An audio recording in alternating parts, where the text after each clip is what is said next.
Hello, আমি চুমকি আর আজকে আপনারা আমার ভিডিওতে দেখবেন আলু বেগুন দিয়ে পাতলা করে বাটা মাছের ঝোল। শীতকালের খুব ফেমাস একটা রেসিপি।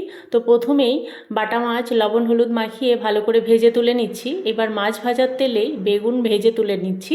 তো এবার সবশেষে কি করব, এই তেলে ফোড়ন দেব জিরে। জিরে ফোড়ন দিয়ে ফোড়নটা একটু ভাজা হয়ে গেলে আলু দিয়ে দেব। আলুটা লবণ হলুদ দিয়ে একটু ভালো করে ভেজে নেব। খুব ভালো করে ভাজা হয়ে গেলে দিয়ে দেবো ঝালের জন্য কাঁচা লঙ্কা বাটা। আর কাঁচা লঙ্কা বাটা দিয়ে একটু ভেজে নেব। কাঁচা লঙ্কার কাঁচা গন্ধটা চলে গেলে দিয়ে দেবো জিরে গুঁড়ো ধনের গুঁড়ো। যেহেতু গুঁড়ো মশলা দিচ্ছি তাই একটু জল দিয়ে মশলাটা খুব ভালো করে কষিয়ে নেব। মশলা কষানো হয়ে গেলে দিয়ে দেবো ঝোলের জন্য জল। যেহেতু পাতলা ঝোল করব তাই জল কিন্তু একটু বেশি পরিমাণে দেব। জল দিয়ে ঢাকা দিয়ে দেব। আর কালারের জন্য একটু হলুদ দিয়ে দেবো। ঢাকা দিয়ে অপেক্ষা করব।